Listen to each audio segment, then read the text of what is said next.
Happy feel-good football Friday afternoon, and welcome to 580 Sports Talk. Brendan Dworzinski here with you, running the show solo to lead things off today. Spencer Dupuis will be by in just a little bit, however, as we preview a monster weekend for the Kansas City Chiefs around the NFL and in college football, too. Chiefs versus Bills this weekend, Sunday afternoon. The entire country, every single TV set that gets a CBS station is going to see Chiefs versus Bills from Orchard Park coming up on Sunday. We will break this game down from every single angle we can. We've got our keys to the game coming up here in just a few moments. We've got our game picks and our big Chief picks. Matt Derrick is also going to join us coming up in this hour for our weekly Chiefs Insider with the KC beat writer for ChiefsDigest.com. We got the 580 Sports Talk picks competition coming up a little bit later on in the show today, and boy, do I need some wins.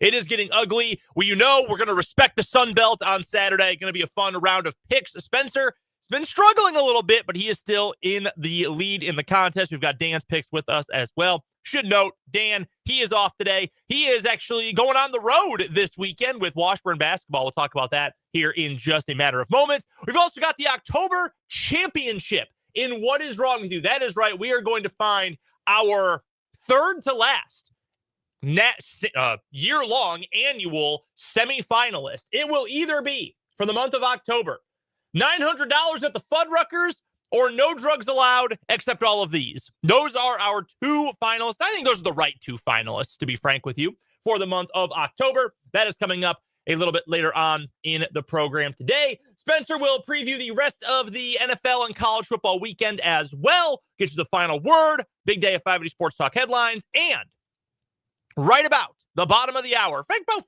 5:20 or so in the show today, we will pass things over to Dan Lucero, who's got the 580 Preps Coaches Club, the first playoff coaches club of the year. Dan spoke with every city coach who will be in action tonight.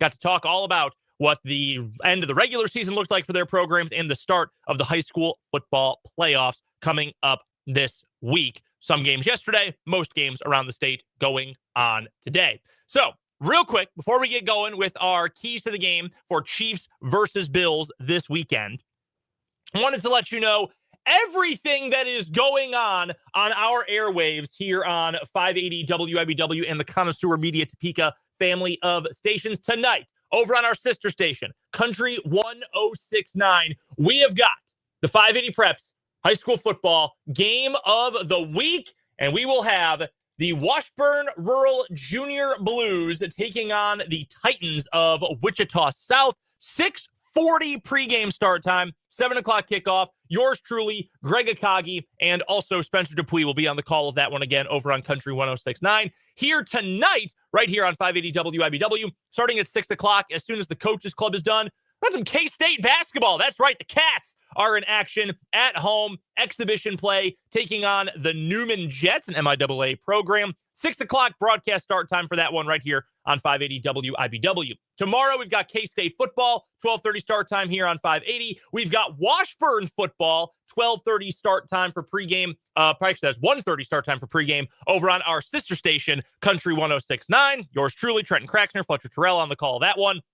And we got Washburn men's basketball, the real thing. Yes, the number 2 team in the nation, the Washburn Ichabods. They start their season tomorrow down in Lakeland, Florida, the Small College Basketball Hall of Fame Classic. Washburn will take on Augusta tomorrow, and will take on Dallas Baptist, another Final Four team, on Sunday. Tomorrow's Washburn basketball game will be stream only. You can find the link at wusports.com. That game on Sunday can be found over on Country 1069. We've got Chiefs Bills on Sunday afternoon, Commanders Seahawks on 580 coming up on Sunday night. A full weekend of football and hoops coming your way here on 580 WIBW and the Connoisseur Media Topeka family of stations. I will be there with high school football tonight and with Washburn football coming up tomorrow. Dan Lucero is on the road down in Florida with the Washburn men's basketball program. So fired up to bring you guys all of that coming up on the show today. And of course, we want to hear from you as well. Let us know your thoughts on anything we get to on the show today.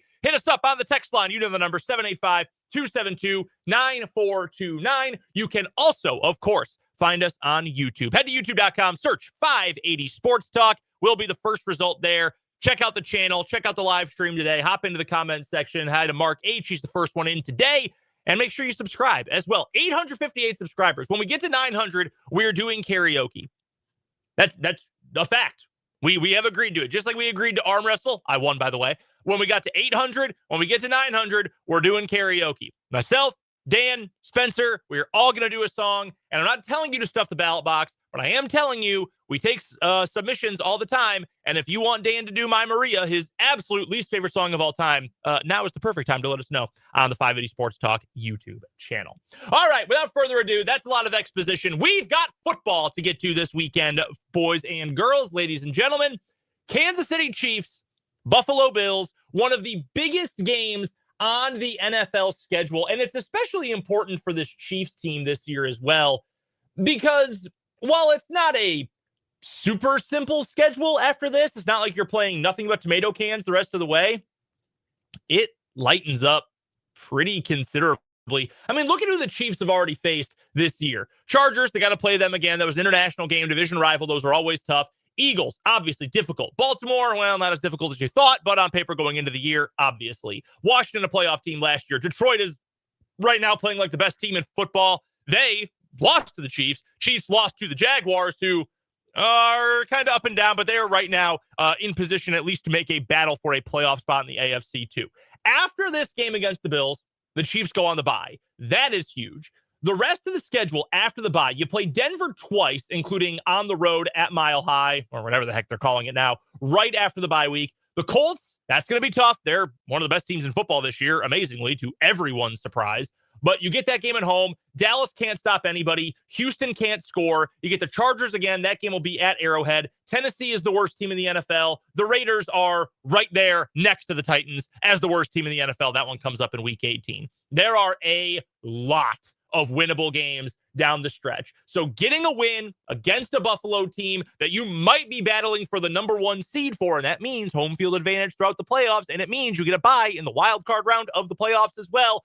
Absolutely massive. You're going to get another chance at one of those kind of games at the end of November when you take on the Indianapolis Colts right before Thanksgiving. But this game right in front of you, it's the game that everybody around football has been looking forward to all year long. It is your two best quarterbacks in the league. Yes, that is what I believe. It's Patrick Mahomes, number one, Josh Allen, number two, two-time MVP versus the reigning MVP. The crowd is going to be awesome in Orchard Park. This is why we watch the NFL, folks. This kind of moment, this kind of game. They play every year, but it always feels like the stakes get bigger and bigger. And if you are more interested in the narrative side of this versus the X's and O's or versus the analytics and statistics, what more could you possibly ask for? Again, battle of these two MVPs. These fan bases go at each other's throats constantly over the course of the years. Fanboys of the quarterbacks go after each other constantly all throughout the NFL season.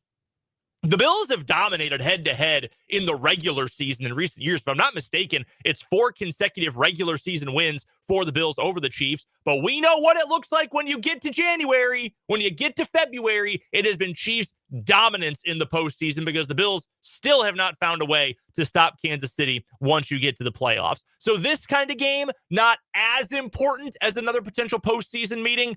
But again, you're fighting for seeding when it comes to the AFC playoffs. You're fighting for possibly getting in position to get that number one overall seed. And if it seems out of reach for the Chiefs because they had that slow start, because they already have 3 losses by the end of October, I would just say consider this. Of all those games I listed that are still coming up, divisional game against Denver, yeah, obviously that's going to be difficult. One of those is on a short week, holiday, Christmas Day, in fact, against the Broncos at home at Arrowhead. You have to go to Mile High. The Colts have been good. There is no game on this schedule that scares me.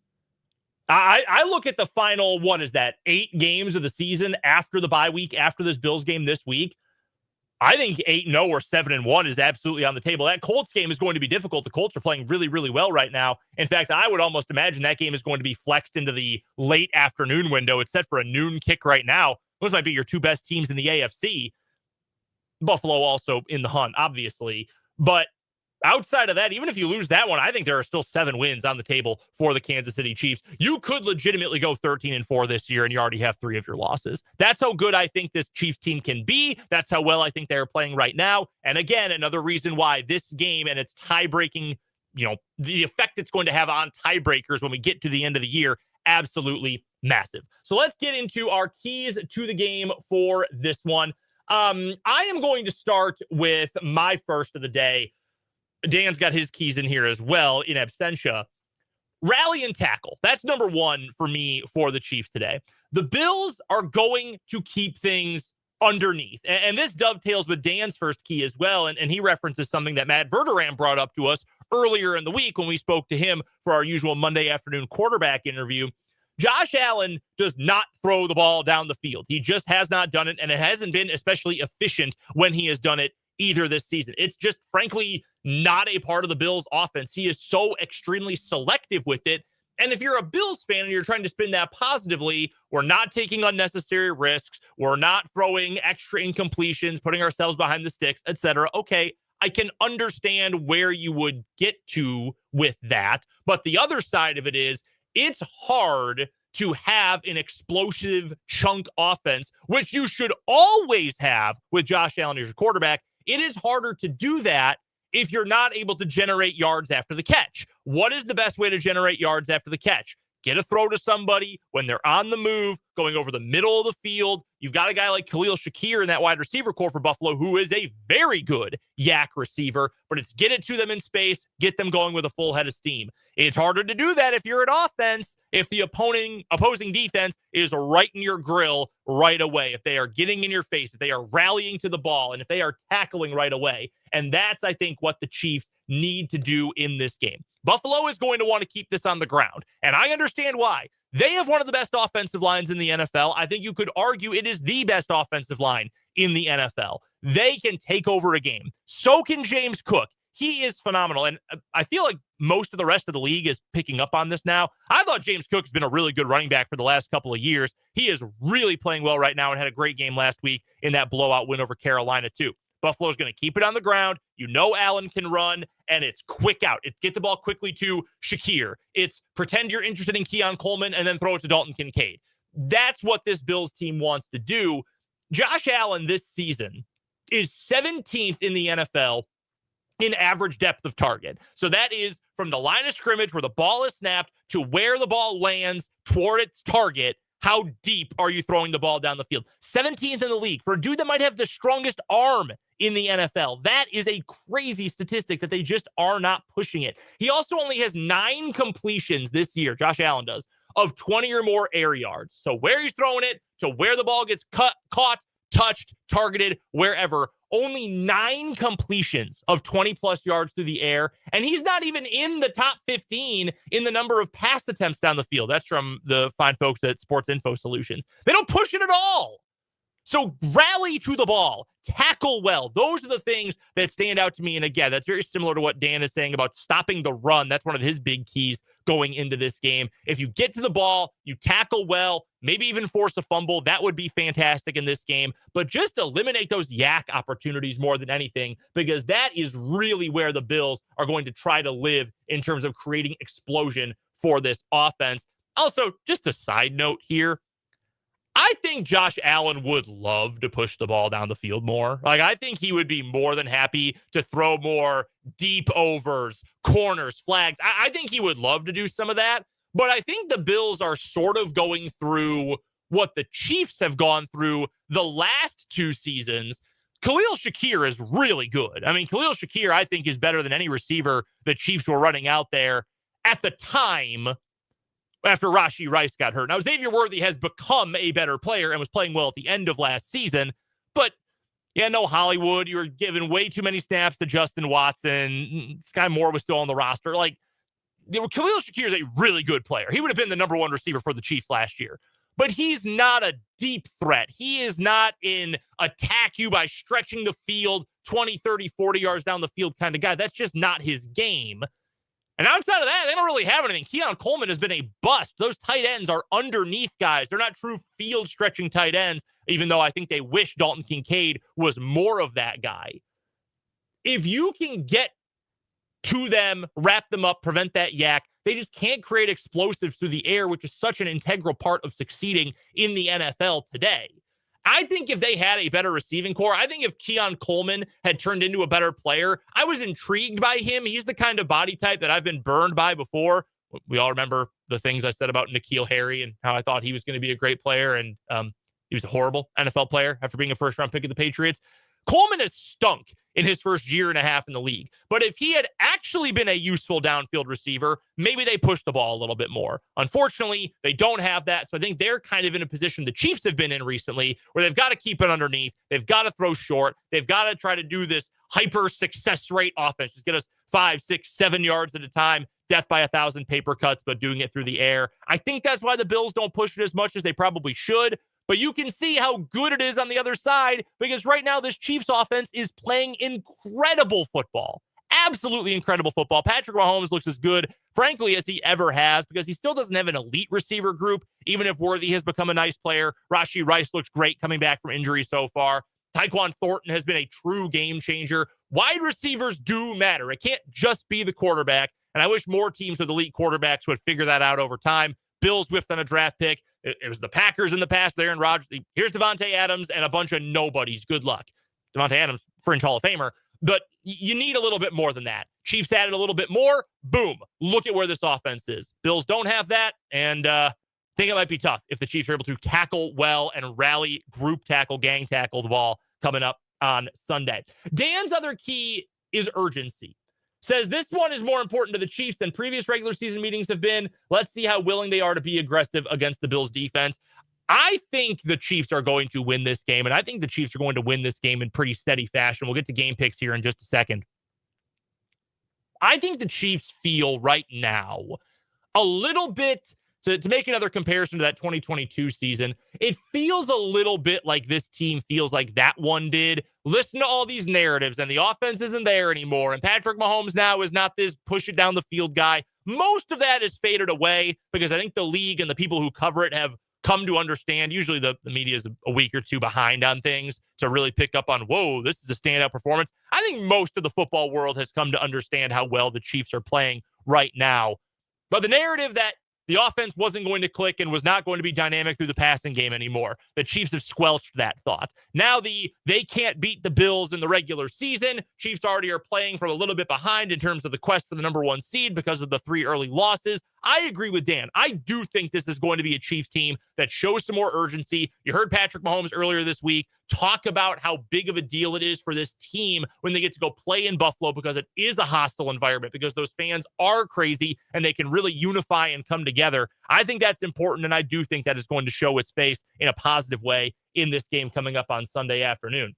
The other one for me, and I can't believe I'm saying this, because if you remember when the Chiefs brought back Kareem Hunt last year, I said some things that were not very nice about Kareem Hunt. No juice. He's slow. He's old. He can't play anymore. I said a lot of those things. And frankly, I stand by a lot of that from last season. He was the epitome of, if you need 1 yard, I can get you 3. If you need 4 yards, I can get you 3. That's what he was. It was ugly to watch. There was no explosion. I don't know if he's healthier. I don't know if the Chiefs have just found a way to block better up front. I do think that is part of it, by the way, especially after Joe Thuney had to move to the outside last year and they got weaker at left guard. That hurt the running game quite a bit. And I'm sure it hurt Kareem Hunt. But he's playing as well as he has since not even his last season in Cleveland, since even a little bit before that.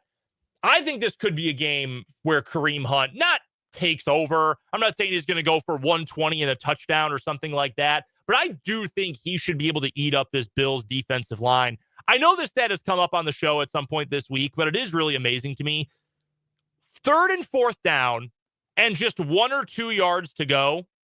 Kareem Hunt, handoffs to Kareem Hunt have been more efficient and more effective than the tush push this year. The play that essentially broke the NFL, broke football over the last couple of years. Kareem Hunt on late downs with 1 or 2 yards to go has been more efficient than shoving Jalen Hurts' backside into an absolute pack of wildebeests that is that Philadelphia Eagles offensive line. That's how good Hunt has been in those situations. And consider the fact that the Bills are not going to have Ed Oliver, their best defensive lineman. He's on the injured reserve. Daquan Jones has missed practice both days so far this week. We'll get the updated injury report with Spencer coming up in the 5 o'clock hour of the show today. They are banged up front, are the Buffalo Bills. And Joey Bosa at this stage of his career, he's still got some juice in the pass rush game. Do you really think that he's going to make a difference against the run? No, I certainly do not believe that at this stage of his career. I don't think he's going to set records, but I do think Kareem Hunt is going to have a decent game. This, to me, feels like, using the old baseball terminology, you hit it where they ain't. You hit a ground ball to the opposite way when they've shifted to the pull side. Great. Awesome. You're getting on base easily if you're able to do something like that. If you're the Chiefs, you know I want the Chiefs to push the ball down the field. You know that's how I prefer to watch these Chiefs play. Give the ball to Kareem Hunt. Give it to him on 3rd and 3, 3rd and 4, 3rd and 5. I don't think they've got the bodies up front, do the Bills, to slow down this Chiefs running game that has been playing better. Even if they're short Isaiah Pacheco this week, I think the Chiefs have an opportunity to really make some hay in the ground game. That is my second key to the game coming up on Sunday. And after this upcoming commercial break, we'll come back and give you our picks for this week. Spencer, Dan, myself, where are we going with these Chiefs picks? Who are our big Chiefs selections? We'll get to that. Matt Derrick's coming up as well. We want to hear from you. Are the Chiefs finally going to beat the Bills in the regular season? Let us know on the text line, 785-272-9429, or let us know on the 580 Sports Talk YouTube channel. Are the Chiefs going to win? Give us your pick. Give us your reason why. We'll get to our picks coming up next right here on 580 Sports Talk.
little monster mash for you. Happy Halloween, ladies and gentlemen. Brendan Dworzinski here with you in studio. Spencer Dupuis will be by in just a few moments. Matt Derrick will join us in a bit as well for our Chiefs Insider. A couple of thoughts from the text line and from the YouTube comments. This from the text line from the 785. The Chiefs have too many receiving weapons for the Bills' back end to blanket. If the Chiefs don't win, it's because of a scheme failure. That's our guy, Mark B. I agree. I think the Chiefs' offense is going to be just fine in this game. Like, this to me is not the Bills are going to play out of their minds and slow this team down. I don't think they have the horses for that, especially with their problems up front. I'm in agreement with Mark there. Mark H on the YouTube, 580 Sports Talk on YouTube is where you can find us. He says Chiefs 31, Bills 24. Reason why the Chiefs win, the quarterback, Patrick Mahomes, the awesome one. Yeah, right now he is playing like the MVP. Seriously. And some folks are not going to want to hear that. And I don't think, I guess I'm inherently biased because I'm here and I'm talking to you guys, Chiefs fans, and I cover the team. Like, I don't have an emotional attachment here. He's playing like the best player in the NFL. He is absolutely incredible right now. No doubt in my mind, he's right there with the MVP candidates, and I think he's going to tear up this Buffalo team, to be quite frank with you.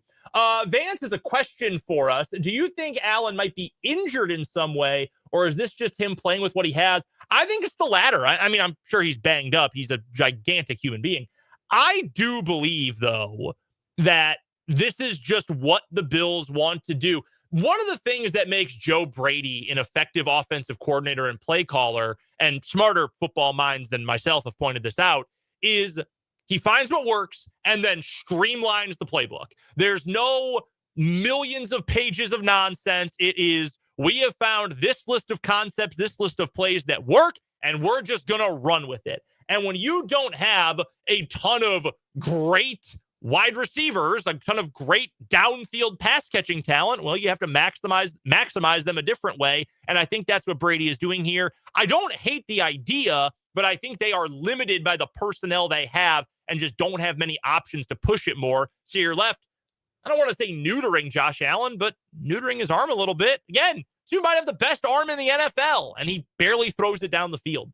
All right, our show picks for this week. I will go first. I never get to go first with these. I will go first. I have the biggest margin of victory predicted for the Chiefs. Kansas City 30, Buffalo 21. My big chief, I'm going with Creed Humphrey. And you can give it to any of the guys on the interior of the offensive line. I do think the Chiefs are going to dominate on the offensive line versus the Bills' defensive front. I don't know what that'll look like in terms of stats, but I think the Chiefs can really make some hay in the running game and protecting Patrick Mahomes on the inside. So I'm going with Creed Humphrey in the interior of that offensive line. Dan, in a similar vein, he's got the Chiefs winning. He's got it closer, though, just 3 points. Chiefs 27, Bills 24. His big chief, Kareem Hunt. We've already talked about Kareem a little bit here in this opening half hour. Spencer, meanwhile, who has led the pack, not just in our picks contest, but also in picking Chiefs games. 6-2 straight up, 5-3 against the spread. He's got a higher scoring 3-point Chiefs win. Chiefs 34, Bills 31. He is going with Rashee Rice. All of us with offensive players for our big Chief picks. Still want to hear from you, your predictions for the game. Drop them in on the text line, 785-272-9429, or you can hit us up on the 580 Sports Talk YouTube channel with them. We'll break this game down with the great Matt Derrick of ChiefsDigest.com coming up after this for our Chiefs Insider here on 580 Sports Talk.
In just a matter of moments, we will be joined by Matt Derrick of ChiefsDigest.com. He joins us every Friday on the program for our Chiefs Insider. And I believe we've now got Matt on the line. Matt, how you doing, my friend?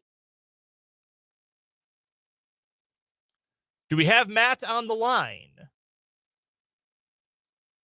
Matt, can you hear us? All right, we'll try that again. We'll see if we can get Matt back on here in just a moment. It was Matt Derrick, our Chiefs Insider, joining us today as we get ready for Chiefs versus Bills. This is going to be a blast this weekend. I'm fired up for it. Again, like I said at the top of the show, it's one of the biggest games on the NFL schedule. And depending how the Broncos play in the next few weeks, 2 more matchups with them, including Christmas Day, those games are obviously significant. But this one, and the Colts game is going to be huge too. I really expect that game is going to get flexed into the late afternoon window. I cannot imagine that game stays at noon. Those might be the 2 best teams in the whole NFL in a couple of weeks, Chiefs versus Colts. So I have to imagine they move that one. But we've got a big one first coming up on Sunday. And now I believe we've got Matt Derrick on the horn. Matt, can you hear us? I can hear you. I've like done anything stupid lately. So, yes, I'm here. There we go. That's what we love to hear. Hey, real quick, before we get into Chiefs football, how worried are you that your alma mater is about to lose its head football coach to the University of Florida? I guess I should be more worried than I am. But, I mean, right now, Mizzou's paying Drinkwitz pretty well and taking care of him. And he's got all the NIL money that he seems to need. And he's got a good team, good recruiting class coming in. So I don't know. I mean, I feel like they'd have to blow him away. And I don't know. It sounds like, hey, Florida's a little mixed on it. I got some people in their fan base who aren't really excited about the idea of Drinkwitz. Maybe I should be more worried than I am, but I think he's going to stay. Well, going to a school like that, you got to deal with all these big money boosters, some of those top level SEC programs. At Mizzou, the only big money booster you're dealing with is Matt Derrick. So, it's a different kind of, struggle there for power, I would imagine. Well, if you want me to do some, just bashing here and everything, I will say the only thing that worries me about Florida is that they're at least more patient and more reasonable than some places like, LSU. You can't tell. That's like, I can't tell you how much money you'd have to pay me to be the head coach at LSU. And I'm talking about like me, like Rick right now. I wouldn't go do it for less than maybe $25 million because those people are insane. I'd do it for 25. You don't want to. Yeah, I would do it for that. You know what? Honestly, okay, I might do it for 5. I might do it for 5. I might do it for 25. I wouldn't recommend an actual qualified head coach to do it for less than 25 because, when the governor's making the calls and everything, and if you don't win a national championship in 3 years, you're going to get fired. Yeah. So, hey, your buyout better be as much as you can get. Best job in America, fired football coach. Brian Kelly going to get $54 million to go shrink away somewhere? That feels like a pretty good life if you're BK. Everyone hates you, like everywhere, but, $54 million. We're talking to Matt Derrick of ChiefsDigest.com. It's our Chiefs Insider, and Matt joining us on the Fleming Place Wine and Spirits Hotline. All right, let's actually talk some Chiefs football here, Matt. Dan thought during our Keys to the Game segment that the Chiefs would maybe feel a little bit more urgency in this matchup, and maybe this year's edition of Chiefs-Bills that's become an annual rivalry game at this point, thought that the Chiefs may have a little bit more urgency to come out of the gates better, to actually win the regular season version of this game. Do you get the vibe from being around the guys and around the coaching staff this week that maybe there is a little bit more urgency for this year's meeting? Yeah, I think there might be a little bit more urgency, but I think it has more to do with the fact that this team still wants to win the AFC West, and I think they also would like to be the number 1 seed, and they know that that's not going to happen unless you beat Buffalo. They're not going to talk about going down the road too, but they also know you're not going to do that if you don't beat Denver and if you don't beat Indianapolis. So this is a critical 3-game stretch for them, and I know, like I said, they're not looking ahead. Nobody's talking about that, but I do sense that there's. And like I said, I don't think it's necessarily Buffalo specific, but it's just the fact that they've got those 3 losses that they would like to try and catch up for, and they know that they need to gain some ground. So being 5-4 at the bye week is not where this team wants to be. I promise I won't clip this and put it on social media because there are certain fan bases that get very, very mad about feeling disrespected, whether it's real or not. Which team do you think is a tougher matchup for the Chiefs right now, Buffalo or Indianapolis, who the Chiefs will play in 3 weeks? I mean, I'll be honest. I mean, I do think it's Buffalo. I even though that they've had a soft schedule, here's the thing. I mean, I think Indianapolis has had a pretty soft schedule too. But who am I more worried about? I'm still more worried about Josh Allen than I am about Danny Dimes. I mean, I'm assuming that hey, we were there once with the Chiefs. The Chiefs were 9-0 in Andy Reid's first year. Sometimes, first year head coach, you play over your heads, fate, goes your way, and you just get a bunch of winnable games. And next thing you know, you turn around, you're 7-1. Doesn't mean you're a 7-1 football team. I mean, they might end up being 9-8. I mean, they could get up 10-7. I mean, it's entirely possible. I know they still have a sketchy schedule because it helps that you have a sketchy division. But I mean, even though I think that Buffalo has some real defensive deficiencies, I'm still more worried about Josh Allen. I'm probably just as worried about James Cook as I am about Jonathan Taylor, though. Okay, so that point about James Cook really blends into what I wanted to ask you next, Matt. Is there anything this Bills team is doing right now that would make you actually worried? Like, because to me, there's a difference between this is something they do really well, we've got to be ready to go for it, and like, okay, like last year's Chiefs going up against a team that had an elite edge rusher, terrifying because you're scared of that blind side for Patrick Mahomes. I don't know that the Bills do anything so well that it's terrifying, but I do think that getting the ball to James Cook in space or letting Khalil Shakir break off, a grab and pick up a bunch of yak, those things are, concerning in the sense that you have to get them done. You have to avoid letting them happen. Is there anything they do right now that you've noticed that actually feels scary from Buffalo?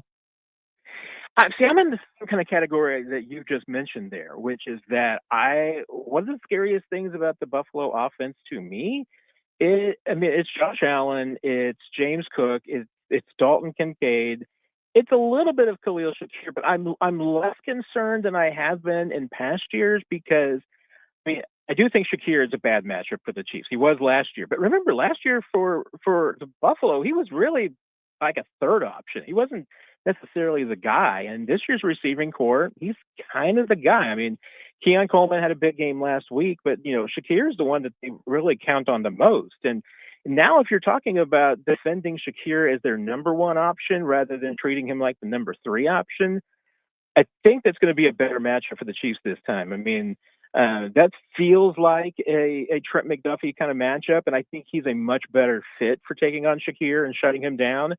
And last year, the Chiefs did not treat him that way. He was able to take advantage of a lot of matchups that were in his favor.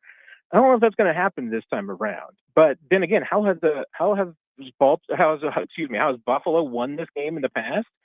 I mean, they won it because Josh Allen's a really good quarterback.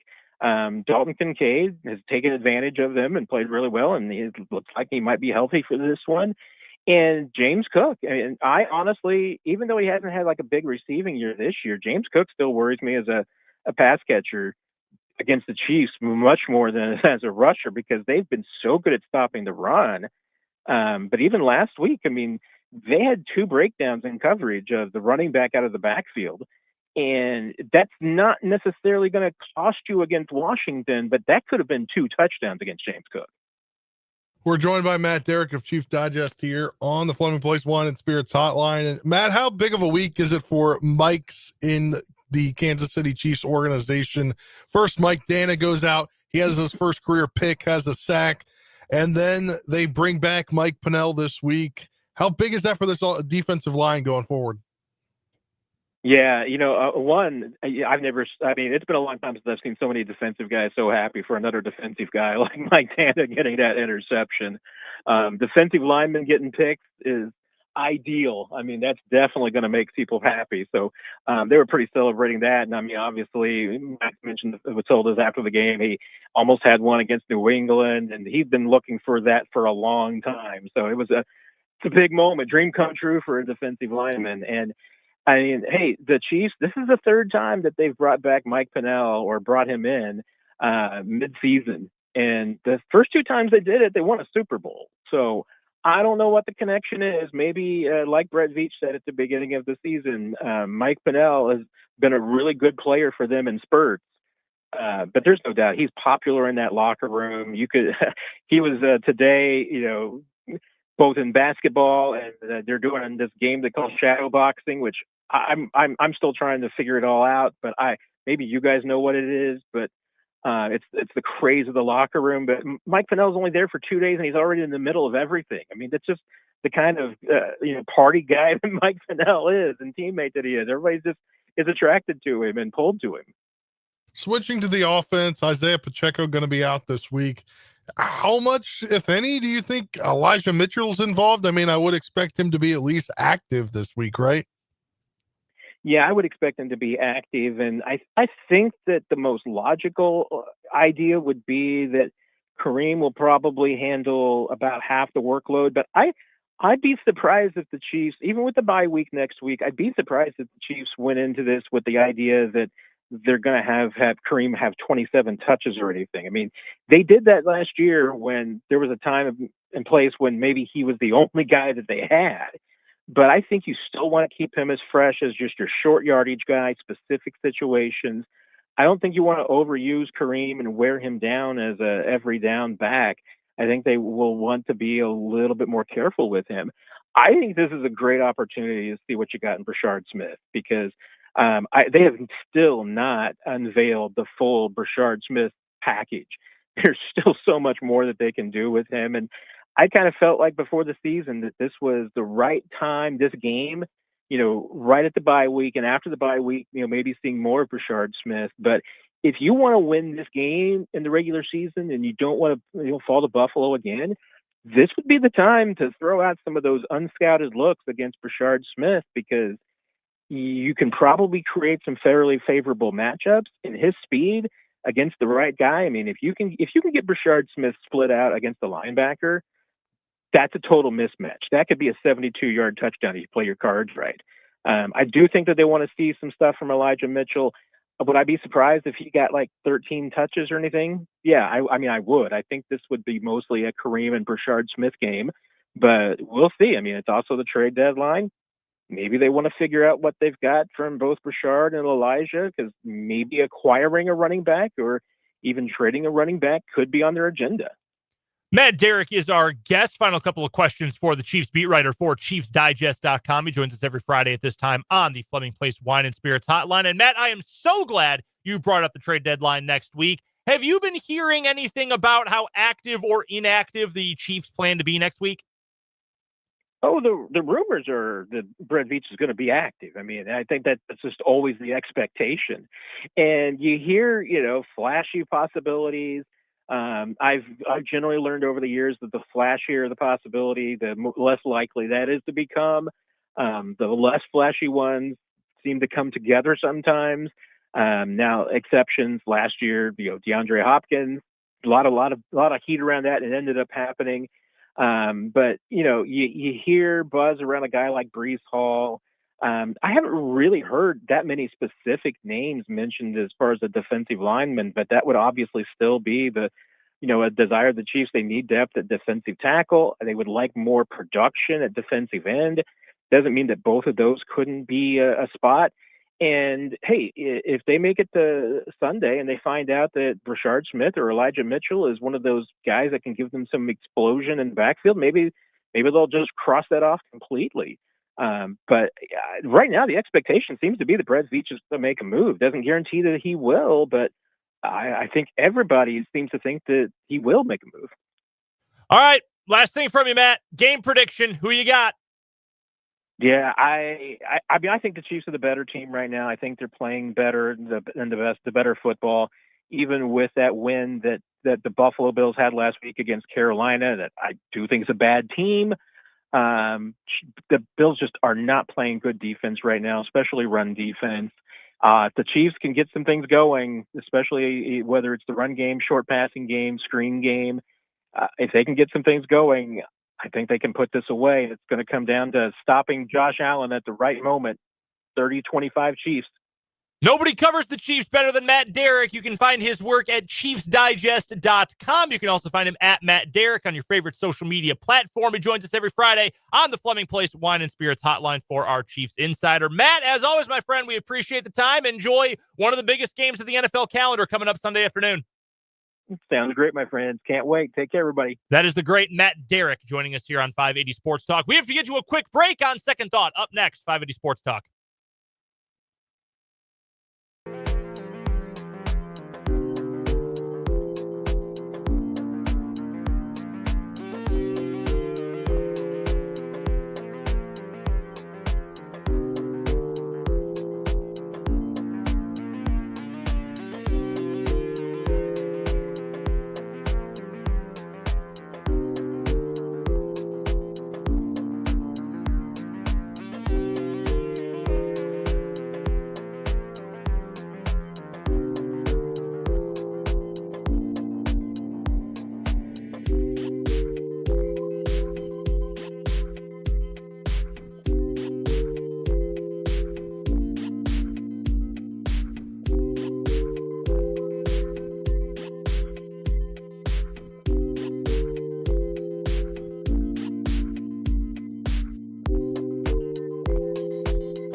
All right, on Second Thought, time for a mea culpa. Brendan Spencer here with you, wrapping up this 3 o'clock hour. For me, minor one this week, but I thought KU was going to get to 7 wins this year. I think they're going to beat Oklahoma State this weekend. I think they'll probably smash Oklahoma State. Yeah. Coached right now by Doug Meacham and David Beatty, Clinton Bowen. Very, very funny. I think KU is going to get to 6. I don't know who the last remaining win is going to be. Iowa State, Utah, Arizona, the final 3 games, not in that order. I think they get one of them. So I'll say I was wrong for thinking they would overshoot 6 wins. I thought the Commanders would cover. They scored 18 points in at least 18 points in every game so far this year. And I thought they were going to score more than 7. They didn't. Also, touted my Marshall Herd last night.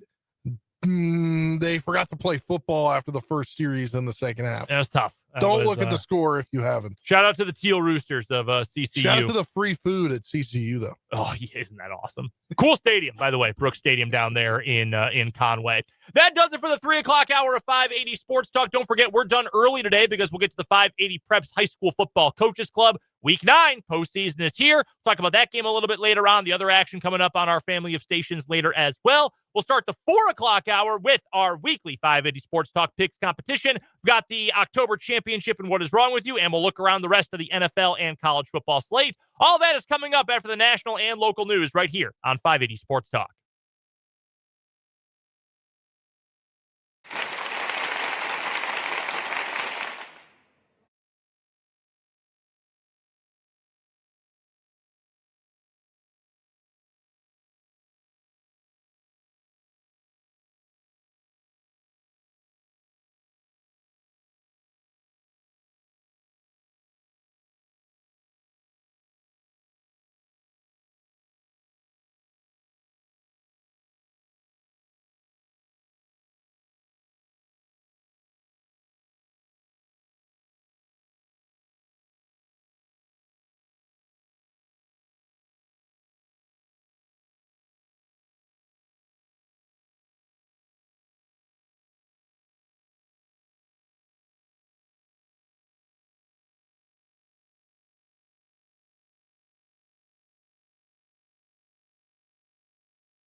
Hey now, 4 o'clock hour of 580 Sports Talk coming your way on a feel-good football Friday afternoon. I'm Brendan Dworzinski. That is Spencer Dupuis. Dan Lucero is off today. He is hitting the road.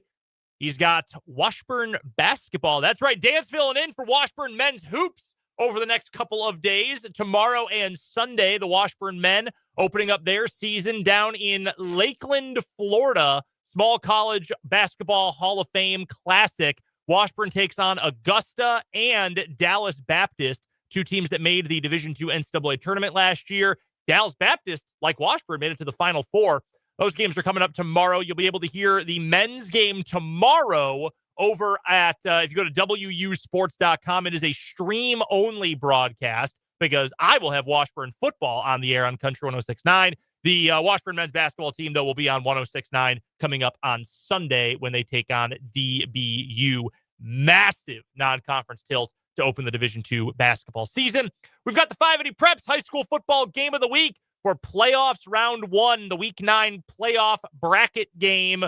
Washburn Rural, Wichita South. That's our matchup tonight. Yours truly will be on the call. It has been 2 years since I have I think, been to a high school sporting event, and 2 years since I have called a high school football game. Last one I called at Bowen Glaze Stadium, Sub-State, back in 2023. We'll be back there coming up tonight. Yours truly, along with Greg Akagi up in the booth. Spencer Dupuis will be down on the sidelines for that one coming up tonight. That'll be on Country 106.9. Pregame at 6:40, kickoff at 7 o'clock. The reason we're over there and not over here is K-State basketball plays tonight. That's right, Cats in action, taking on Newman. Do you know the Newman team name? The Jets. That's right. Jets. Jets. I don't know if they do the chant. I have never done a game at Fugate Gymnasium down in Wichita. Never done one down there before. Last 2 years, Newman has come to us up here in Topeka. We go down there though this year, January 17th. So you'll be there. You'll get an appearance in the gym. I will. I think I did the math already. I think I'm going to add something like 3 more new arenas before the basketball season's over to my list. I'm at 70 or 71 right now, places that I've broadcasted a game from in my career. That goes back to when I was in high school. Went to a couple different gyms, but yeah. So Fugate will be on the list, number 72. Coming up here in this 4 o'clock hour of 580 Sports Talk, before we get to K-State Hoops and before we get at 525 to the 580 Preps Coaches Club this evening, we've got our 580 Sports Talk football weekend picks to get to. I also have a Chiefs question for Spencer we're going to get to here before this segment is done. We've got the What Is Wrong With You October Championship. $900 at the Fuddruckers versus No Drugs Allowed except all of these. Those are our 2 stories that are going head-to-head for the October Championship. I think these are the 2 rightful finalists. Yeah. Good month. Very good month. I was trying to figure out which one to send to this round between, I believe, let me go back to yesterday so I'm not speaking out of turn. The Texas A&M story where we got the blood alcohol content. Yep. Which is higher than, it was a 337.337, which is higher than a bunch of batting averages in the MLB this year. I was trying to decide between No Drugs Allowed except all these and that one, and barely Dan talked me into No Drugs Allowed. Had the persuasive argument there. Because there's more context, substance to the story. That's true. That's true. You don't know a lot besides like 15 words in this tweet.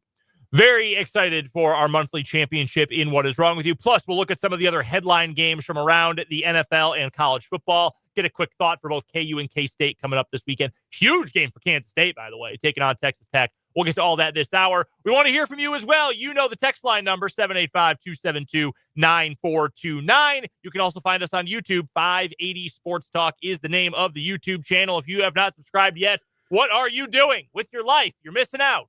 But on a serious note, we'd love to have you subscribe over on the channel. Once we get to 900, we're doing karaoke. Spencer is going to sing some Alanis Morissette. I am going to sing the happy birthday song because it's the easiest, and Dan's going to do My Maria. That's not actually what we're doing, but it's what we could do. Yeah. We could make that happen. I really want to make Dan sing My Maria. That's really the goal with all of this. All right, let's get to it. Our 580 Sports Talk picks competition for this week. Spencer is still in first place. You're probably, if you were putting actual money down, you consider the VIG, you're probably right about breaking even, approximately. 22, 20, and 1 on the year. What were you last week, Spence? 3-2. 3-2? Yeah, I thought you had a winning week. Dan is in second. Or I was 2-3. I can't remember which one. Dan's in second place right now. He is 4 games back, 5 in the win column, only 3 in the loss column because of his 3 draws on the year. He's 17, 23, and 3. I'm in last. I am 3.5 behind Dan right now, 16 and 27. Been rough for you, boy. So we got to turn things around here in the back half of the NFL season. Spencer, take us away. Let's go to college football first. We've got Dan's picks as well. We'll make sure to get to those. He even has one that's coming up tonight. Spencer, why don't you go first, though? Your 2 college football picks. You're staying in the Big 12 with both of yours. Yes, I am. I think 24.5 is a huge line for Kansas at or hosting Oklahoma State. I think Kansas is going to win this game by like 14, 2 touchdowns ish, but not by 24.5. I think that line's too big. I think Oklahoma State covers. That's too many points for me. That's like, we're going to see Isaiah Marshall in the third quarter, I think. Well, I mean, if that, okay, so that the line indicates that's the kind of game we would see. Is that what you're saying? Yes. And I just don't think they're going to score that many more times. That's what, like, I think they'll be up solid, but they're going to pull their players, and I just don't see it. Like, I don't see 25 points, a win by 25 points, essentially. I was in agreement with you until this morning. I have pivoted, and I think KU might be able to name its score in this game.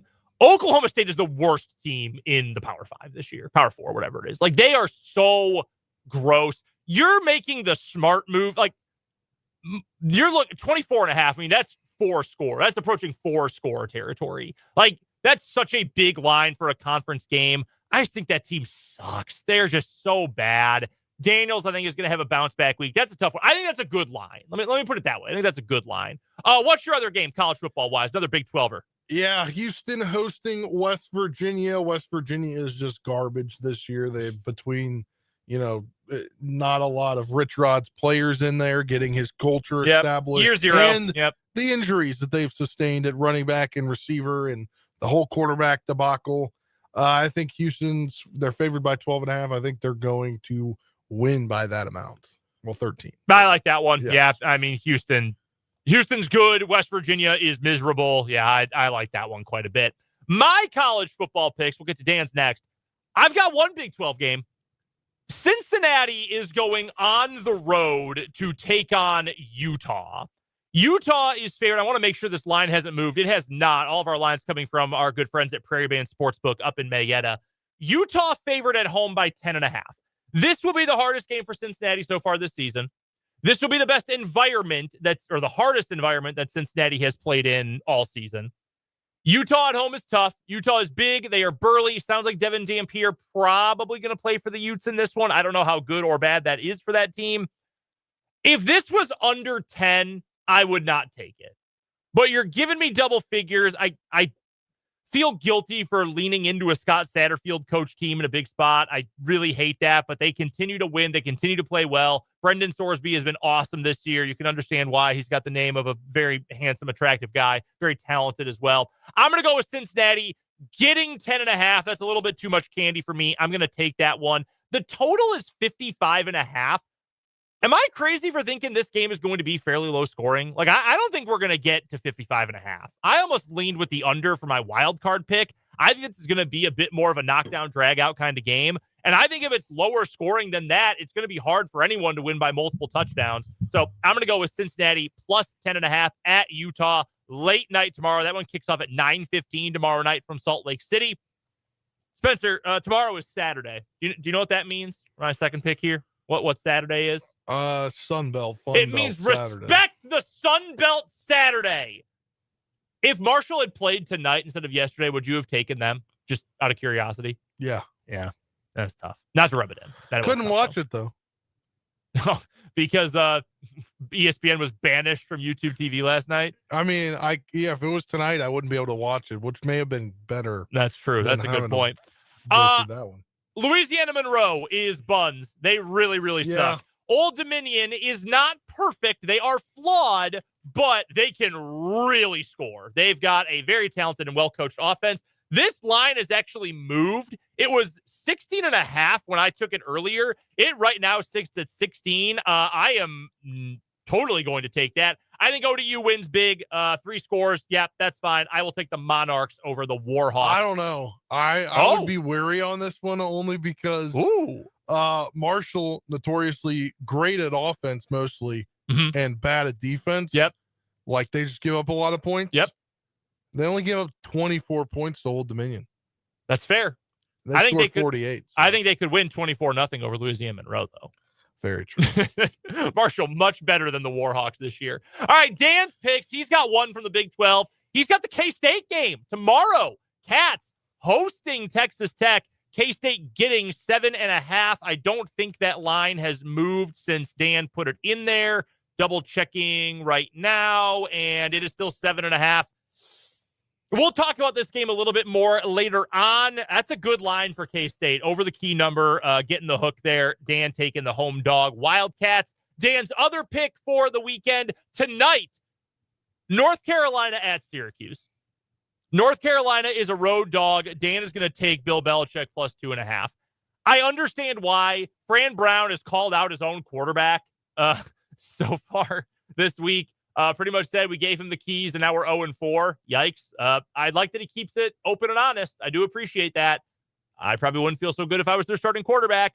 That being said, I don't think I could pick North Carolina on the road against anybody, even a flailing Syracuse team. But Dan's got the Tar Heels plus 2.5 on the road at the Carrier Dome, or whatever the hell it's known as now, taking on Syracuse. NFL picks. I think we are all going with different picks. No, that is wrong. Spencer, you and Dan have a fight this week. Yeah. Well, I mean, we would anyway, right? Like, battle of our fandoms. That's true. That is the fandom battle. I didn't even put that together. Seattle on the road at Washington. Sunday night football. Seahawk Dan taking Seattle -3. Spencer, you've got the Commanders home dog +3. Jaden Daniels back in the fold. Why do you think your Commanders are going to pull this one out? Well, first, I assume you think they're going to win too. Yes. Okay. I think they're going to pull it out. I think they're going to pull themselves out of the rut that they're in. And I think it's because Jaden Daniels is going to get back on the field. Unfortunately, Terry McLaurin won't be back on the field as he re-injured his quad in Monday night's game. Tough. And he's going to be out some time. But it appears Deebo Samuel back to what he was the first few weeks of the season. I think not leaning on him too much after what happened at the beginning of that game where the ball went off his helmet and then Mike Dana's arms for his first career interception. I think he's back, and Washington is getting the power of nostalgia. They are wearing their Super Bowl era jerseys or the Redskin jerseys, the white Redskin jerseys that you knew forever. And I think that sense of nostalgia is going to be huge. Sunday Night Football. Also, shout out to them. They're going Super Bowl era pricing for their concessions. You get a soda for 75 cents, a Bud Light for $5. All right. A hot dog for $1.75, and I think nachos for like $2. All right. I'll take that. Yeah. So I think they're phenomenal. Sold out. I think Art Monk getting his jersey retired? Nice. Pulling out all the stops. Yeah. Well, it's the first of the time they're wearing the Super Bowl era jerseys. So they're trying to, it's a sellout. They're going to have a light show, which is their whole new thing they're promoting. I think I would lean Seattle in this game, but long travel, respect the travel Sunday. This is a good one. I'm fired up. This is a great matchup for Sunday Night Football. Dan's other pick, he's got Denver +2 at Houston. More on this game coming up a little bit later on. Houston just can't score. I know they beat San Francisco a couple weeks ago. Their offense sucks. It's very bad. I guess that was last week. They knocked off San Francisco. Spencer, what is your other pick? You have Washington +3 at home against Seattle. What's your other NFL pick? I've got San Francisco on the road. They are favored by 2.5 of the Giants. No Scattaboo for the Giants, and he seems to be there all around until he was hurt, kind of their guy that they were going to, and he could run through a brick wall if you had asked him to before his injury. So I think without him, it's going to be tough. The 49ers have played a heck of a lot better than I had anticipated them playing with all of their injuries. And I think last week it caught up to them, but I think the Giants are still not great, especially without their, Jackson Dart and Cam Scatterbo have been playing as like one, not one, but like one force. You know what I'm saying? Yeah. And I think the 49ers are going to take that down and win on the road. Dart's kind of a wild horse, and I don't think his style is a good matchup for what San Francisco is really struggling with right now. Their linebackers are horrific because Warner's out, who's the best linebacker in football by a mile. And they don't really have any depth out there other than him. Like, could the average fan name a San Francisco linebacker? Can you name a San Francisco linebacker right now? No, right? Like, there's no. I'm literally checking who their linebackers are as we speak because I don't know. It's a handful of jamokes. Like, there's nobody of any note in that group. Yeah, I've never heard. Nick Martin is. I've heard of Nick Martin, and that's about it. That's about it. Yeah, and he's nothing special. Because he was a third-round pick this year. That's why I've heard of There him. you go. The Dart's going to want to throw the ball all over the place and really wing it, rear back, chuck that thing, which I do appreciate. I think that doesn't fit the San Francisco weaknesses as well as some other things could, checking it down a little bit more. San Francisco's going with Mac Jones again, by the way. Brock Purdy could be available, but he's not going to start. It will be Mac Jones. Spencer's got San Francisco covering on the road against the Giants. I have two favorites winning. One, it's a divisional matchup. Minnesota going to Detroit. J.J. McCarthy looks like he's going to step back into the starting lineup with Carson Wentz done for the year. Detroit's favored by 9. I don't care what the spread is in this game. I'm taking Detroit. Yeah, I think they are going to kill the Vikings. I really do. It's still at 9. Yeah, no problem for me. I will take Detroit in that one. And then Indy on the road. 3.5-point favorite against Pittsburgh on the road. Mike Tomlin, small underdog at home. Usually you would go with Mike Tomlin.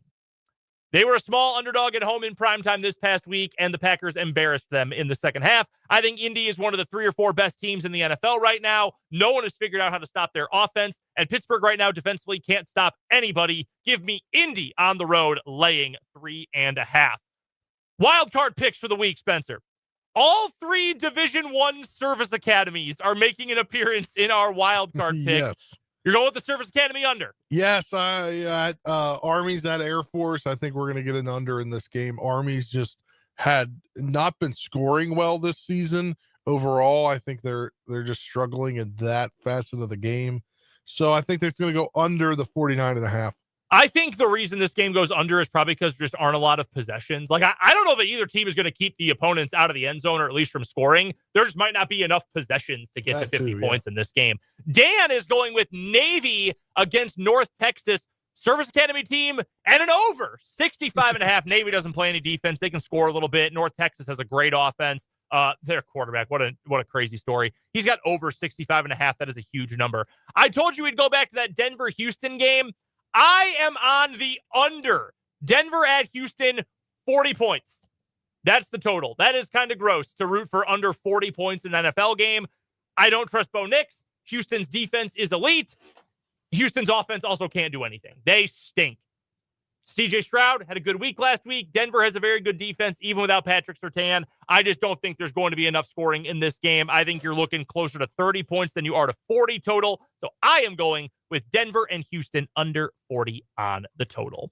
Those are our 580 Sports Talk picks for the weekend. Told you I had a Chiefs question for Spencer. We're going to get to that a little bit later on in the hour. Instead, we're going to get to a break right now. We'll come on back. We've got the October Championship in What Is Wrong With You. Then we will talk a little Chiefs, go around the rest of the NFL and college football this weekend here in this 4 o'clock hour of 580 Sports Talk.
It's the best time of the month. It is when we find our monthly champion in What Is Wrong With You. 31st out of 31 days in October, and we're down to 2 final stories going head to head. The winner today will advance on to the Tournament of Failed Champions at the end of December. I think we've got the 2 best stories of the month going head to head. Our first combatant, $900 at the Fuddruckers. The former sheriff of Spartanburg County, South Carolina, shout out to the Sparkle City, Chuck Wright, is facing more than 60 state ethics charges after allegedly spending over $17,000 in taxpayer money on unauthorized purchases. These are in addition to federal charges he is already facing. A 19-page document from the commission details how Wright allegedly used his county-issued credit card at more than 100 restaurants and stores for personal purchases. That includes 92 packs of cigarettes at the Dollar General with his county-issued card. He spent $1,300 in the Apple App Store on games, including Huntwise, Ramp Car Jumping, and Royal Match. How do you spend that much money on phone games? I do not understand. I don't know. I have no clue, man. That's the funny part is, so he gets those games, right? Yeah. But he also then spent money at Best Buy getting an iPad to play the games on. Like, that's the funny, like, he didn't have the iPad, but he wanted to play those games. So he's like, you know what? I'm going to get the iPad so I can play these games on not just my phone. Yeah, he double dipped on the fraudulent charges or the unethical charges. Had to buy the vehicle and had to buy the ride. Yeah, he spent, what was it? $946 at Best Buy to buy the iPad, among other items. $210 paying penalties for exceeding the credit card limit. Yeah. Another $71 at CVS where he bought an at-home drug test kit. God only knows for what. There was also more than $5,000 spent on local chain eateries, including $281 at the Super King Buffet, $345 at Chick-fil-A. I can understand that. Their prices have gotten crazy. And nearly $900 at Fuddruckers. He just kept going back to the Build Your Own Burger Bar. Just could not quit. He also made some all the time. Also made some purchases through Sirius XM. Do you want to hear an update to the story from yesterday? Oh, yes. So you said not only was he facing ethics charges, but federal charges as well. He pled guilty to the federal charges, and he issued a letter of apology to his constituents in Spartanburg County. I would hope so. So that is story number 1, finalist number 1. Our second finalist, we're going on to Florida. We're staying in the American Southeast. We're going to Highlands County, Florida, where the sheriff's office says it has arrested 76-year-old John Moss on multiple charges of drug trafficking after a search of his home. The sheriff's office said the home on Delaney Street had a sign on the front that said, quote, absolutely no drugs allowed on the premises.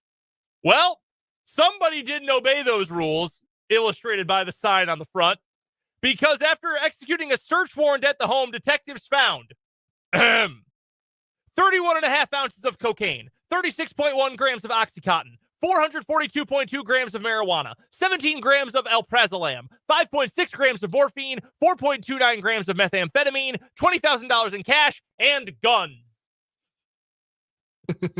But the guy, I mean, how, if you're Moss, like, hey, that wasn't me. I have a sign that says no drugs on the premises. Can't be me. He is being held on multiple counts of drug trafficking, and he has been listed as having no bond. Yeah. That's a lot of drugs, dude. I don't know how to judge the difference between 31.5 ounces of coke, 36 grams of oxy, over 440 grams of marijuana. Like, I'm not a drug guy. I've never tried any of these in my life. I have no idea how to judge, like, in a comparative way. All I know is it's a lot.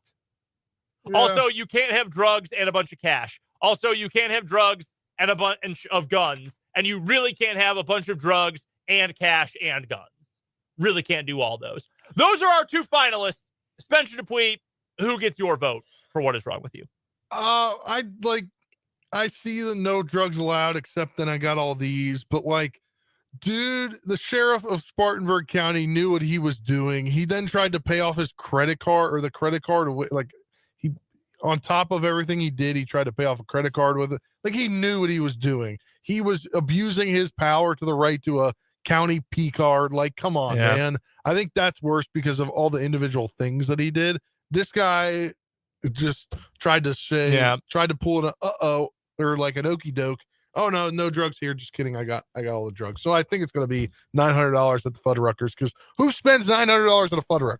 Honestly, I think the funniest charge might actually be him blowing through all this money on his county issued card and then paying the fee for going over the limit on the card. That might actually be the funniest purchase here. No drugs allowed is really funny. That story is great. But I think in terms of the spirit of asking the person, dude, what is wrong with you? I know what's wrong with that guy. Yeah. He's running drugs. I get that. This other dude.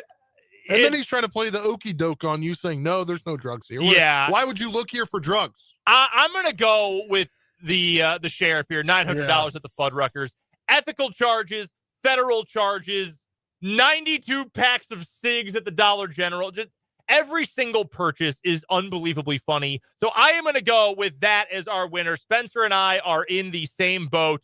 We are going with $900 at the Fuddruckers, or another $900 on an iPad. That is our winner for today, for this week, for this month in What Is Wrong With You. And that means $900 at the Fuddruckers is advancing on to the Tournament of Failed Champions in the final week of December 2025. We only have 2 more monthly winners to go. Crazy. We've got 10 of the 12 in the books. Final day of October 2025. Halloween. Happy Halloween, by the way. You dressing up tonight? No. Yeah, me either. I'm dressing up as a sports reporter sideline. Yeah, there you go. Yeah. I'm sure there are places in the country where people would dress up to do that. I'm glad you're not. I was going to say that right now. I'm glad that you're not. I'm also not dressing up. My daughter was a pumpkin. She did not like her costume. She cried quite a bit when we put it on her. She'll like costumes eventually. We got a couple of good pictures before she started crying, so it's all right. We can live with that. Coming up next on the other side of this break, we'll get to Chiefs, KU, K-State, all notes for the weekend, plus other big headlining games from college football in the NFL coming up on Saturday and Sunday. After this on 580 Sports Talk.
Brendan, Spencer, this is 580 Sports Talk. We're joining you today. Busting Ghosts.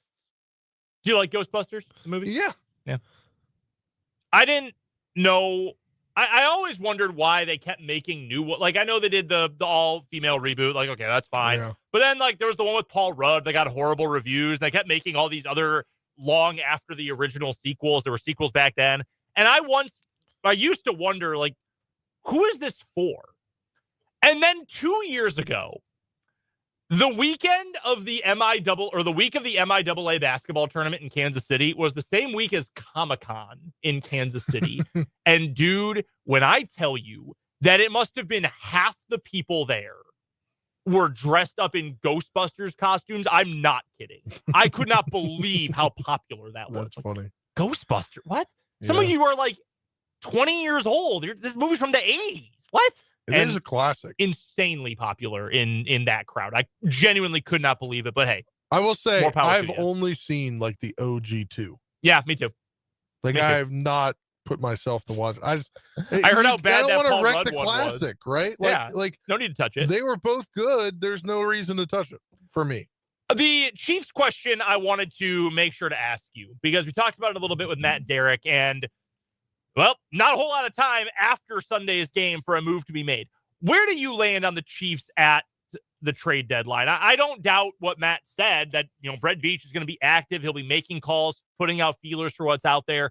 What would you say are the odds, the percentage chance that the Chiefs actually make a big, bold move here at the deadline? The odds, I don't know, maybe like 30%. Like if I were giving you a percent chance, that's probably 30 a good to number. 35%. Yeah. Ideally, I would like it to be running back. Just me personally. Sure. I think they're pretty good everywhere else. Because you're not going to go upgrade at linebacker. You're not.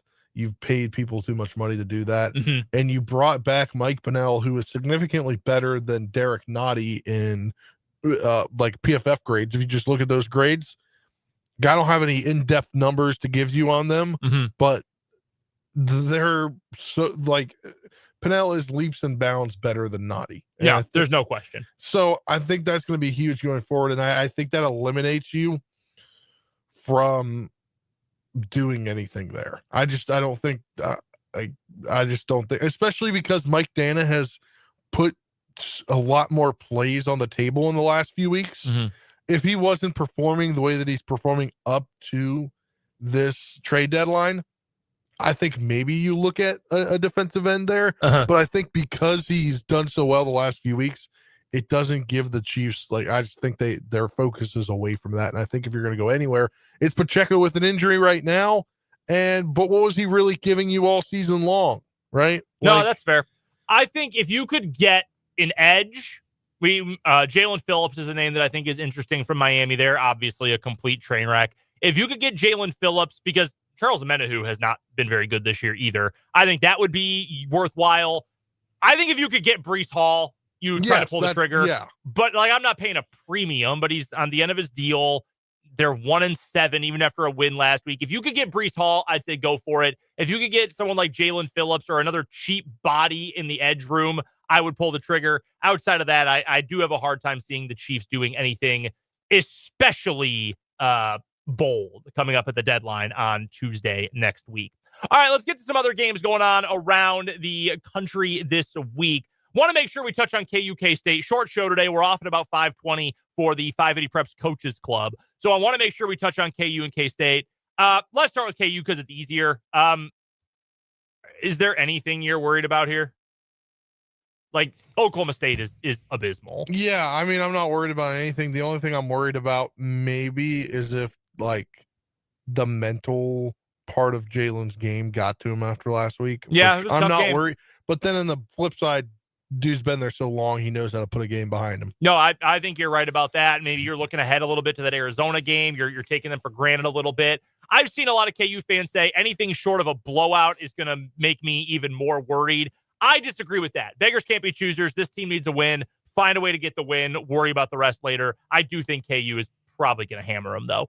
K-State versus Texas Tech. Who you got in this one? Dan was picking K-State to cover 7.5. That's a pretty good price, I think. Pretty good number for this game. I would pick Tech. I think Tech is the most talented team in the conference. I think they're the best team in the conference. We talked about that earlier this week when we tiered the league. I think K-State keeps it close, though. I mean, Cats are playing really good football. Yeah, I think they got a chance to win. I think it depends on where they are in the second half of the game and what they can do. I mean, you're without Dylan Edwards again, and life without Dylan Edwards for like 90% of the season, essentially. So I'm not too worried there. I think they have a chance to win this game, but I think they got to limit the turnovers. The Cats on the money line are plus 220. So if you put down $100 and they won, you would win 220. That gives them my math is wrong here using the lovely implied probability calculator. That means Vegas is giving them about a 31% chance to win. I'd bump that a little bit higher. If I was going to set a line on this, I'd probably put it around 40%. They've got a real chance. And if they keep playing as well as they played the last couple of weeks, they can definitely win this game. I think Tech's the best team in the league right now. Other college football games this weekend that are grabbing your attention. Obviously, the big one in the Big 12 is Cincinnati, Utah. That game is going to be on ESPN. That is a late kick. I think it's a 9:15 local time kickoff. That's college game day. Yep, game day is going to be there. Alex Smith, the guest picker. Oh, is he really? Yeah. I missed that. Oh, that's cool. Tech K-State is the other biggest game in the league this week. Arizona State, Iowa State, a lot less interesting now that Sam Leavitt's done for the year. That's a major bummer. Any other games around the country that are especially piquing your interest coming up this weekend? There's a few that I think are pretty intriguing here. Yeah, I mean, I think Vandy in Texas. Yeah. Arch game is time in decision. question, though. Yeah. So he's played a little bit better of late, but will that injury affect him even if he goes? I don't know. I'm interested to see the reverse of the cross-country travel of what we got tomorrow. 2:45 on ESPN2, Virginia at Cal. Yeah, that's an interesting one. Cal's 5-3, 2-2 in the ACC. Virginia is obviously having one of their best seasons over the last few years, 7-1, 4-0 in the ACC, but they're going across the country. Mm-hmm. They're going essentially from coast to coast, and that's a 2:45 Central start. So what is that, a 12:45 start in California? I don't know. I think that might be an intriguing game for just Virginia traveling across the country. I can't believe that Fox, I can because they go to Ohio State like every other week, but that they still put that Penn State-Ohio State game on Big Noon Saturday. That game is going to be so gross. Elsewhere from the Big Ten, though, I'll give you one that I think is pretty interesting. USC and Nebraska both right now have an outside chance at making the playoff. They do. USC is 5-2 right now, whereas Nebraska, let me pull up the Husker schedule. I know they are 6-2. USC is 3-1 in the league. Nebraska is 3-2 in the Big Ten. Nebraska remaining. USC this weekend, at UCLA, at Penn State, home for Iowa. They can run the table.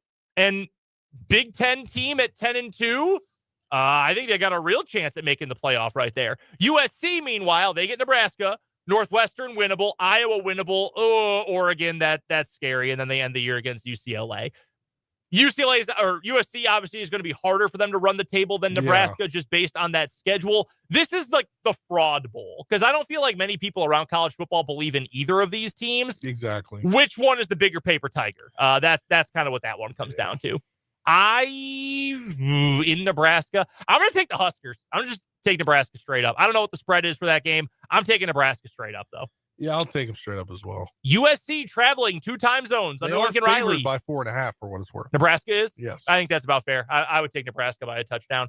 The NFL, a couple other quick notes from NFL games this weekend. What we are getting in our area, the CBS game in the early window. We're going to get Colts versus Steelers. That's a good one. We'll preview that here in a second. The whole country is getting Chiefs Bills in the afternoon. Our Fox game at noon is going to be Minnesota and Detroit. Another week where the Packers are not in the local broadcast area. Your team is going to be broadcasted locally, though, because the Commanders are playing Sunday night against Seattle. Arizona and Dallas is the Monday night game. The other games we're getting in our window, this was one of my picks. In fact, both these games were my picks for the picks contest this week. Minnesota at Detroit. I think Detroit's going to kill them. I really do. Detroit's playing really well right now. Off the top of your head, this will be a fully fleshed out segment at some point in the coming weeks, I'm sure. Might have to play some Is It Good next week, halfway through the NFL season. Let's do it. I'm hyped for that. Off the top of your head, really quickly, how many teams do you think are legitimate, like, Super Bowl contenders right now? Other teams could play their way in. Like, I'd say your Commanders. They're behind the 8 ball a little bit, but if Daniels gets on a heater, that might change in a few weeks. I think, Pittsburgh, who knows? Maybe their defense figures it out. That could change in a few weeks. Right this second, how many teams would you say are legit Super Bowl contenders? 8 maybe. That's probably even a little higher than I would go, honestly. I'd go 6 to 8. I think right now, looking across the NFL, I would say the teams I believe are Super Bowl contenders, I would go Chiefs.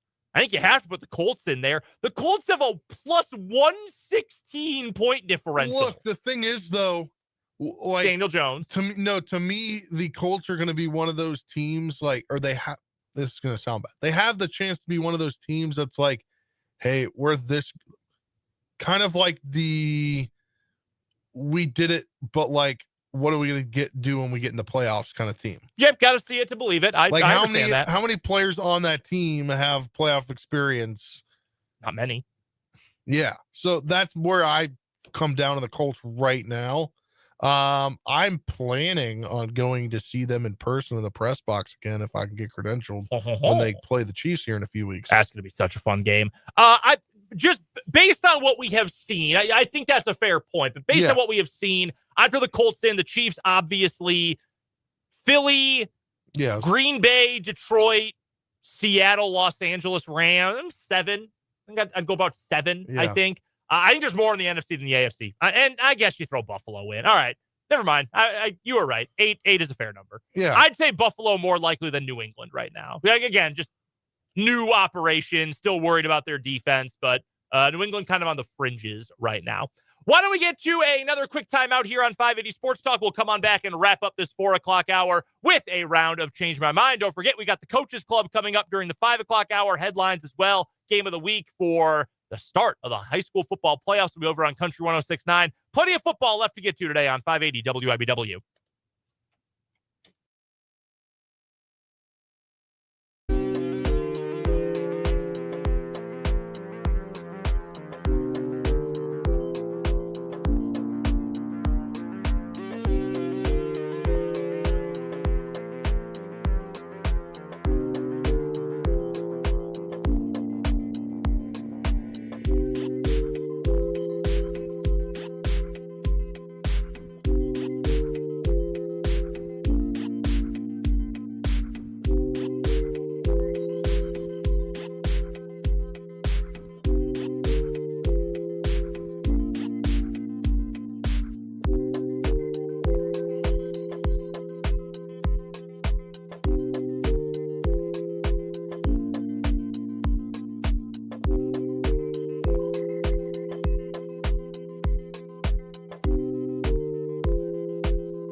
Final few minutes here in the 4 o'clock hour of 580 Sports Talk. Shout out to DJ Dupuis on the other side of the glass with the Halloween tunes for us today. I figure we got to get in a little spirit. We're going to miss Halloween at our respective households because we're calling the game. So I was like, we're going to bring Halloween to the listeners. Did you and Olivia get candy at least? Yes. So I think so. In last year, our complex, not very big on this, but I think our complex now, like the new one that we're in, they seem to be very big on Halloween, which like they're doing, like it's promising because they're doing trick-or-treating at the front office. Like they sent out a thing and they posted on their social media. So, and we live like off of the complex in a neighborhood. So last year we had a bunch of candy left over that I'm pretty sure I brought in, but I don't think that's the case this year. All right. So we're going to do a quick Halloween theme to change my mind. I don't love caramel. I don't like if it's like a role player in a piece of candy, that's fine. I don't usually like it as a featured piece. Most candy I like is chocolate based. However, change my mind. Payday bar, top 5 candy. No, they're disgusting. What? Oh, so good. My wife got a bag of all caramel candy, which we both were like, we don't like a lot of what's in here. Yeah. But I was just picking through it to find Payday bars the last couple days. My favorites are the little Hershey bars. They're little, you know what I'm talking about, like where it's like a part of what looks like a bigger Hershey's bar. Like, yeah. Then the Reese's. I like the Twizzler, little pack of Twizzlers, which are the 2 little ones. Sure. Those are my favorites. 3 Musketeers. I talked about this on the show the other day. 3 Musketeers, wild pick. I talked about this on the show the other day. When I was a kid, I had a bad interaction with Twix, so those are never going into my body ever again. I had like 4 mini Twixes last night. I love them so much. I think about being on the floor in the bathroom whenever I hear the word Twix. Vance in YouTube. All right, I'm going to have some quick disagreements here before we get out of here. All right, first of all, Mark B says paydays are superb. Love it. Great call, Mark B. You're on top of it. Vance adds Baby Ruth bars better than Payday. I disagree, but I do love a good Baby Ruth. It's been probably years since I've had one, but I do enjoy Baby Ruth bars. Mark B, we were totally on it with Paydays. I got to disagree with your other 2 here. Number 1, he says, how about Rolos? No. I like those. Rolos. Put Rolos on a pretzel. I have extras. I'll bring them later on. We've got one more hour of 580 Sports Talk. Spencer's going to take you into the Coaches Club right here on 580 WIBW.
Final 20 or so minutes here of 580 Sports Talk. Spencer Dupuy with you here, the youngest in command movement, as we get you set at Coaches Club coming up here at the bottom of the hour, just before the bottom of the hour, I should say.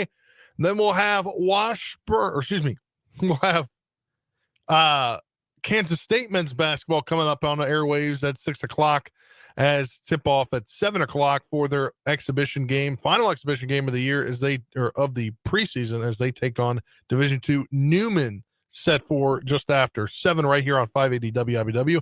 That's why for our 580 Preps game of the week coverage here in the first round of the playoffs, we'll be on Country 106.9 as Wichita South travels to Washburn Rural to take on the Junior Blues. We'll have coverage of that starting after 6:30 on Country 106.9. But we've got very short amount of time to get to where we need to go. So let's jump right in here on this final few minutes of 580 Sports Talk, getting a check of the Chiefs and Bills injury report. Not so good for the Bills. They thought Gabe Davis was going to be elevated from the practice squad, but he's still dealing with an injury. So he is technically ruled out, but he's not on their actual roster. So he's not ruled out via the injury report. When you look at this injury report, they will be without also outside linebacker Shaq Thompson. He was limited in practice on Wednesday, but then did not practice the rest of the week due to a hamstring injury. He's out. Also out, wide receiver Josh Palmer, dealing with a knee and an ankle injury. He didn't practice on Wednesday, was limited today and yesterday, but still going to be out. Defensive tackle Daquan Jones, dealing with a calf injury, didn't practice all week. He is out. Questionable for the contest is corner Teron Johnson, dealing with a groin injury. It appeared that kind of popped up in the last couple days as he was limited in practice today. He is listed as questionable. Their kicker, Matt Prater, unspecified as he was limited with a right calf injury. Looks like he is going to play. Off the injury report, defensive tackle Jordan Phillips getting vet rest this week. Matt Milano, the outside linebacker, he looks like he is going to play with a pectoral injury. Unspecified running back Ray Davis dealt with an illness earlier in the week. He's going to play. Joey Bosa will play on there because of vet rest. And then Terrell Bernard, he was full participant in practice, the linebacker, all week with an ankle. He will play. For the Chiefs, they will once again be without Josh Simmons, who is away from the team due to his personal issues. Isaiah Pacheco, dealing with the MCL sprain, who was kind of week to week all week. He, as Andy Reid slated in the press conference, I believe it was our friend Matt Derrick, that he can go ahead, make the headline news that Pacheco will be out this weekend, as he did not practice all week with that MCL sprain. Questionable is offensive lineman left tackle Jalen Moore, who's filled in admirably. He didn't practice today because of an illness, along with Trey Smith, the right guard, dealing with back injury. He was limited all week, or limited the first 2 days, and fully participated today. Andy Reid said both those guys are going to go, especially Jalen Moore. He'll be ready. If you're not feeling well, why practice when it could make you worse, especially with the weather out there? I know I'm not feeling great, but coming to work and get everything done that needs to get done. Trey Smith, though, unless the back flares up, it appears he is going to be good to go. Coming off the injury report is going to be good to go is right tackle Jawan Taylor with a knee and shoulder. He has been full participant all week as he gets treatment for that. Brashad Smith dealing with a toe injury, getting treatment for that, will be good to go, along with Charles Omenihu getting treatment on an ankle, full go all week, as well as linebacker Nick Bolton dealing with the knee injury, which he came out of the game. We kind of thought it would have been more than it was, but he is good to go. He is not listed as anything ahead of this weekend's game. Hollywood Brown, I believe he was sick and he didn't practice on Wednesday. The injury report on the Chiefs website for this week actually has Hollywood Brown listed as the injury. I would assume he was sick, I think, if I remember going back to the other day. But he fully participated Thursday and Friday, so he is good to go. For the Chiefs, obviously looking as they look to be favored in this one. They're going to get a lot of guys that they need to play. Some injury news coming around from the NFL. Adam Schefter reported this earlier this morning, but some more initial testing revealed that Jaguars and former Colorado Buffalo wide receiver cornerback Travis Hunter's ACL is intact. He is going through additional testing to determine the extent of the injury and how long he'll be sidelined. No answers are expected before next week. He injured his knee during practice on Thursday, and he was placed on the injured reserve today. At least 4 weeks. They probably just needed that roster spot, knowing, hey, we'd rather not rush him back. Also, for the second straight day, Cardinals quarterback Kyler Murray was listed as a limited participant due to his foot injury. Jacoby Brissett appeared to be in the early portion of practice, be working with the first team. Mentioned this earlier. 49ers cornerback Mac Jones will start again Sunday versus the Giants. Bears running back DeAndre Smith, he is out with a groin injury when they face the Bengals on Sunday. Joe Flacco is listed as questionable in that game. The Bengals did activate quarterback Sean Clifford off the injured reserve to the active roster, off the practice squad to the active roster in case he has to go. Quarterback Michael Penix Jr. of the Falcons, along with Drake London, they are good to go. They have no injury designations heading into the weekend. That is some good news for the Falcons. The Titans have ruled out wide receiver Calvin Ridley, defensive tackle Jeffrey Simmons, outside linebacker Adrian Key, and safety Xavier Woods for the game against the AFC West Chargers on Sunday. Also, Patriots running back Rahamdre Stevenson, he is out due to a toe injury on Sunday versus the Falcons. Patriots obviously looking like a great team. Jaden Daniels, we mentioned, will start on Sunday for the Commanders as they take on the Seahawks on Sunday Night Football. Interesting news out of the SEC as LSU's athletic director, he is out. Scott Woodward is out as the athletic director. The school announced Thursday night. That comes after the governor of Louisiana said that he would not be picking the next head coach after Brian Kelly was dismissed amid a 5-3 season just days earlier. Verge Asbury, the executive deputy athletic director, will be the interim athletic director. LSU put out a statement. Their board of supervisors chair, Scott Ballard, said, quote, "We thank Scott for the last 6 years of service as the athletic director. He had a lot of success at LSU, and we wish him nothing but the best in the future. Our focus now is moving the athletic department forward and best positioning LSU to achieve its full potential." It appears that Asbury will also be the guy picking the head coach. That's kind of what came out, appearing that will happen. In other news, the NBA and the sports books are going to review the most vulnerable bets and wager limits in wake of the betting scandal of the league and its partner. Sportsbooks continue to review what types of bets are most vulnerable to manipulation and how much bettors should be allowed to wager on such bets. A source familiar with discussions told ESPN on Thursday. Before the season, the NBA identified missed free throws, fouls, and turnovers as types of vulnerable wagers to manipulation and asked its partners, sportsbooks, to not offer those bets. According to sources, FanDuel and DraftKings told ESPN they had agreed to the NBA's request. FanDuel did not offer such wagers in past seasons. DraftKings had offered in-game betting on players making or missing free throws, but those offerings were not available before a game.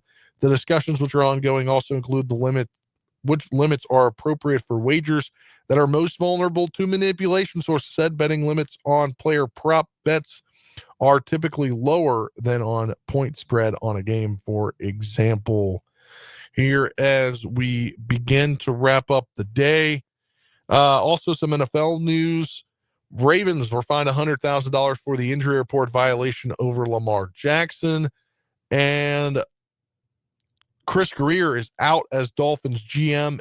Mike McDaniel will finish the season. That is an interesting note after their loss 28-6 last night to the Ravens. Champ Kelly will be Miami's interim GM for the rest of the season. Expect a potential sell-off for the Dolphins coming up ahead of Tuesday's trade deadline. And tonight could be the final night of the World Series. We will get a playoff roundup right now.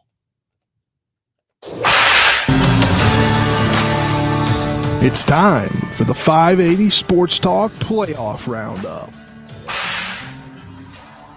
Game 6 tonight here in just about a little over an hour and a half, as the Blue Jays have a 3-2 lead over the Dodgers as the series shifts back to Toronto Rogers Center. Yamamoto getting the start against Kevin Gausman. It looks like LA favored in this game. The money line was -128, Toronto +114. Dodgers need a win tonight. Yamamoto on the bump, on the brink. It's a pivotal, another one, game 6. I think Toronto wins this series and wins this series handedly tonight. I think you get Yamamoto out of the game, and Blake Treinen has obviously been shaky, the Kansas native, but I think the Blue Jays are winning this one tonight. If not, they'll have tomorrow, game 7. That would be at 7 p.m. on Fox. Both games 7 p.m. on Fox tonight and tomorrow. We'll be back for a final word and a little Chiefs wrap up coming up after this break here on 580 WIBW.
Final word time as the Chiefs head up to Orchard Park, potentially for the last time in this version of Highmark Stadium. Sunday, 3:25. We'll have coverage here with Mitch Holthus and the gang on the Chiefs Radio Network. I've got the Chiefs winning 34-31. Rashee Rice going to be my big Chief pick.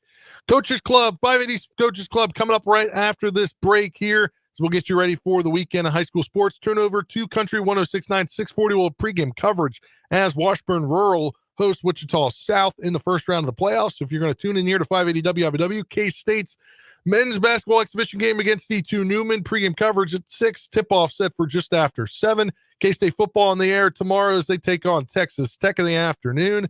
We'll have Chiefs again 2 p.m. on Sunday. For Brendan Dorzinski, I am Spencer DePuy saying so long. We'll talk to you on Country 106.9 later on at 6:30.